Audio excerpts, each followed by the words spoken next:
Hello everyone, welcome back to the Talk Blues, your source for all things Everton. I'm James Palton and I'm here to talk you through my player match ratings from Everton's very, very impressive win at Brentford yesterday. I'm just absolutely made up of that.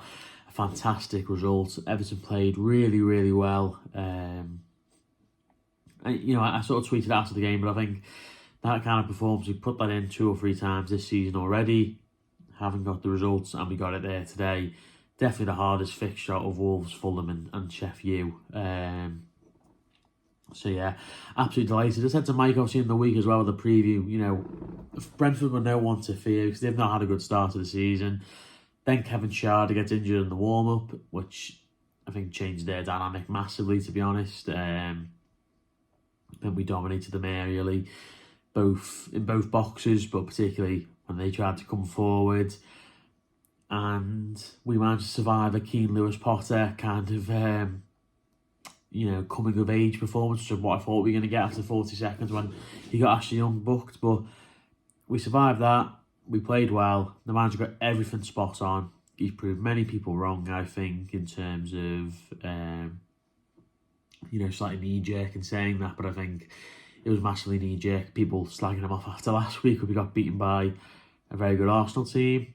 We defended well that week, we defended well this week, but we had the attacking impetus, and with Villa in the Cup, Luton and Bournemouth to come, could be a really good few weeks, and it's a few weeks we could really do with being positive, given everything that's going on off the pitch, and delighted with the results now, so let's get into the ratings now. So Jordan Pickford in goal, giving him a 7, he had nothing to do all game.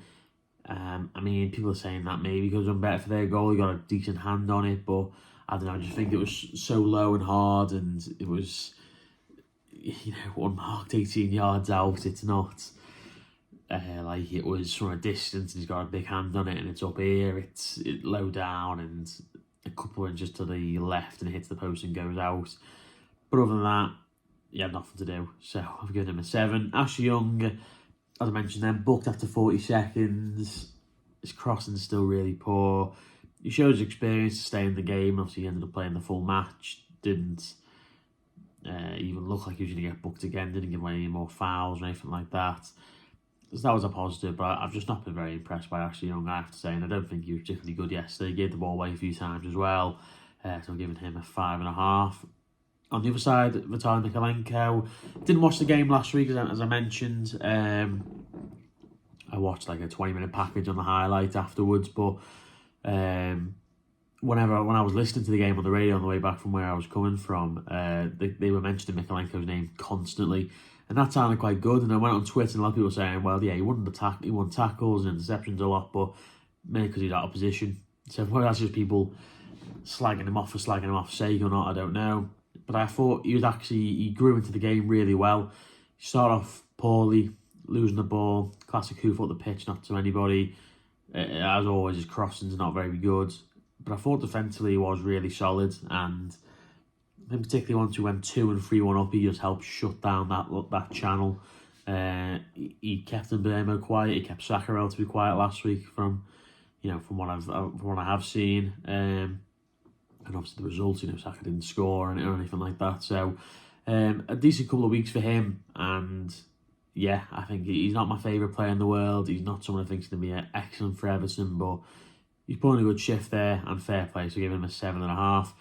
Both centre-backs giving them both 9s. I thought they were excellent. I thought Tarkowski was imperious in the air. I thought he was fantastic. And as I say, Schade not playing, it just meant any long ball, which Brentford do like to play at times.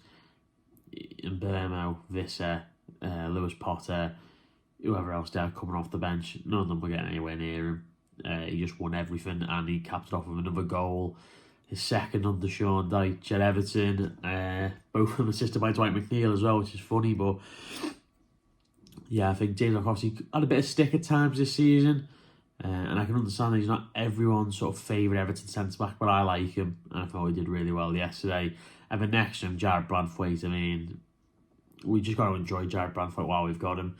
The fact he didn't start the season, it's interesting whether if he didn't go to the Euros and he came back to Everton straight from pre-season, and maybe he might have done, I don't know, but he was just excellent again, and I just love watching him because he just my dad says it all the time, he just glides through matches. It's like he's not even trying. Caught out slightly for the goal, but did well initially to keep the ball away from our box to begin with, and then ended up sliding in when they ended up passing it across. But I thought he was excellent the whole game. And yeah, I mean, will he be better than another certain lower league centre-back we've signed from a northern club who's no longer here?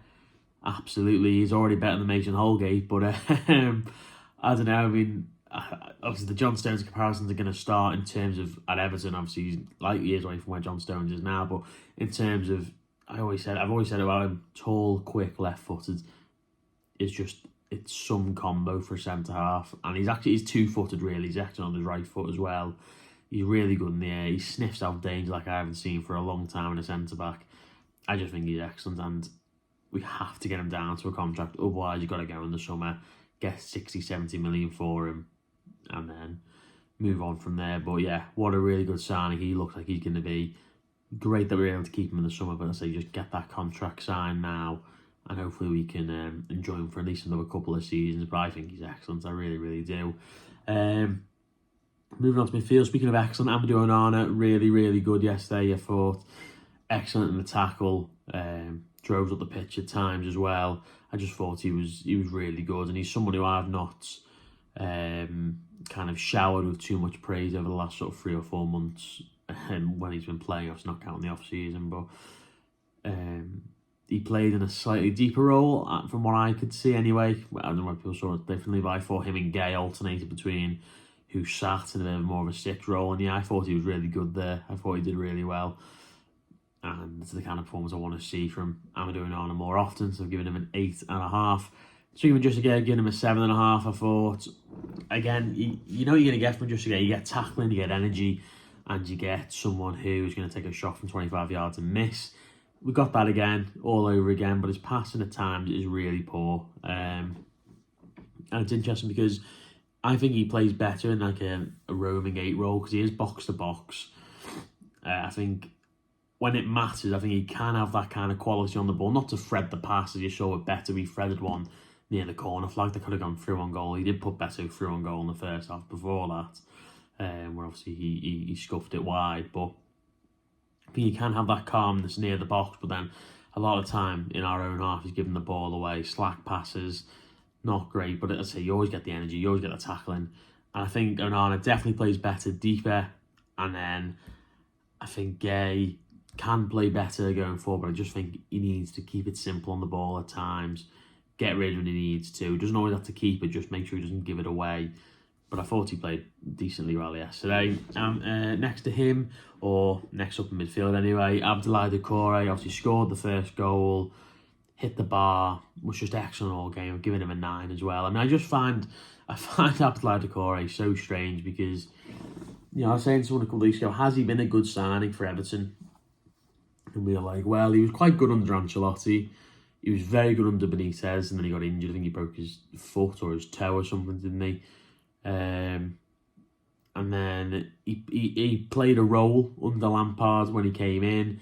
He was then frozen out by Lampard, and then he's been excellent under Sean Dyche. I think he's got like 6 goals in his last 8 away games, which is just, that's an insane number. And obviously he scored the goal to keep us up last season. He's just interesting, isn't he? Like, he has been largely like a 7 or an 8 out of 10 player for most of his time at Everton.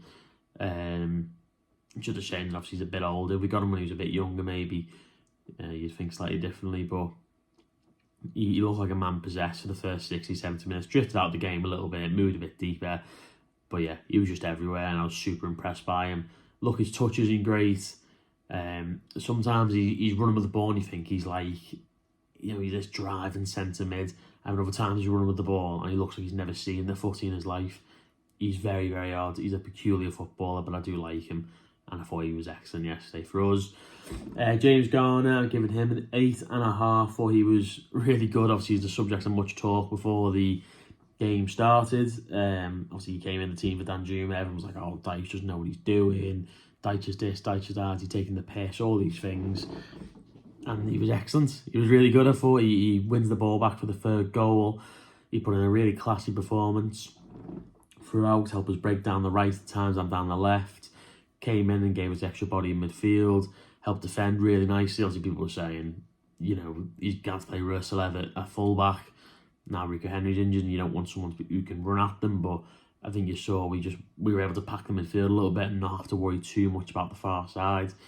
Yeah, I just thought the whole game, I thought he looked classy, and he's one of those players, I think a lot of us are culpable of overrating him a little bit at times, and I do get that, but I think since Sean Dyche has come in, the fact that he was in the team for a lot of those big performances at the end of last season is telling, and I thought he was good yesterday as well, so giving him an 8.5. Dwight McNeil on the left, giving him an 8. I thought he was excellent. Didn't give him as good as Garner because I just figured he's playing in his natural position, and you expect him to be putting in a good shift. Another classic celebrating before we'd scored, which was always fun. Gets the assist for the second goal. They could have scored in the first half, went just wide. Yeah, Dwight McNeil, I'm a big fan of. I thought he did well there. Beto up front. Again, Ploughed a bit of a lone furrow at times. Again, I've given him a 7.5. Some of his flick-ons are excellent. He runs through, and he should score in the first half too, and he scuffs his shot wide. And then he just kind of fizzled out, didn't he, in the second half, which was disappointing. But I think hearing Calvert-Lewin playing together, it is brewing. I think it will happen. I think obviously getting Beto match Premier League Dyche fit is obviously important as well. That's probably why he's coming off at 65 minutes last couple of weeks. But yeah, I think just managing all these players like McNeil, Seamus Coleman, Ashley Young at the minute. These players are all having to play too many minutes, or have had to play too many minutes, and I just think, and obviously Calvert-Lewin was the big one, I suppose, with Charleston before him as well. These players having to play every minute of every game. I just think it is important to just protect everyone slightly. So that's kind of where I see that. But yeah, I thought he did well, Beto, and I think that first Premier League goal is coming. Hopefully next week against Luton.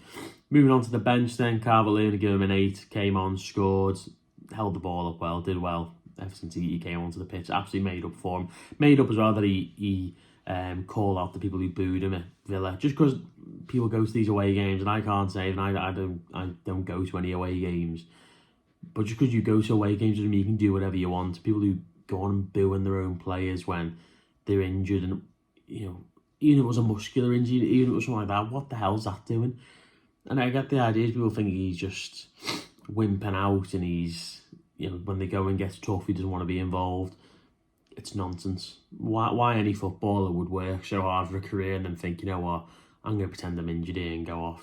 Just this is getting a little bit tough for me, or I've got a bit of a tweak, I'm not going to risk that. Nonsense. And I'm really glad he called it out. And yeah, I'm sure there was only a few, but those few didn't deserve to see what happened yesterday and enjoy that with Calvert-Lewin coming on and scoring. So I'm just glad he's put that to bed now, and hopefully everything crossed, this is his injury hell over with now, and he can now be managed, and he can, be rotated. And it's like, maybe if he does feel a tweak on a Thursday or a Friday, the manager can just say, yeah, you're not in the squad tomorrow, then you don't need to be, because we've got Beto, we've got Schmidt, we've got Danjuma. Let's just hope that's what it is. But yeah, I thought he did well after he came on. I was really pleased for him. Danjuma as well, he came on, he did fine. I've given him a 7. Couple of good bits of defending and got stuck in. Not the kind of player you're going to bring off the bench and not put up front when you're winning, but he came on, he did fine. So I had absolutely no issues with his performance. Just trying to think if anybody else came on, but I don't think they did. No, it's just those two, wasn't it?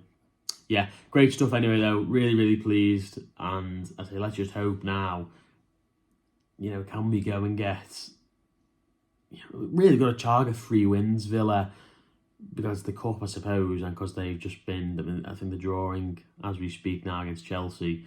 They've just got beat in Europe, and they're not really going to be arsed, let's be really, about the League Cup. You'd imagine the lowest on their priority list, you'd assume. So hopefully just put out a second string, we can kind of go for it a bit more than Luton. We've got to win that, and Bournemouth's also a really good opportunity. So let's see what happens. But yeah, up the Toffees. Let me know your match ratings, and we'll see you soon. Nice one.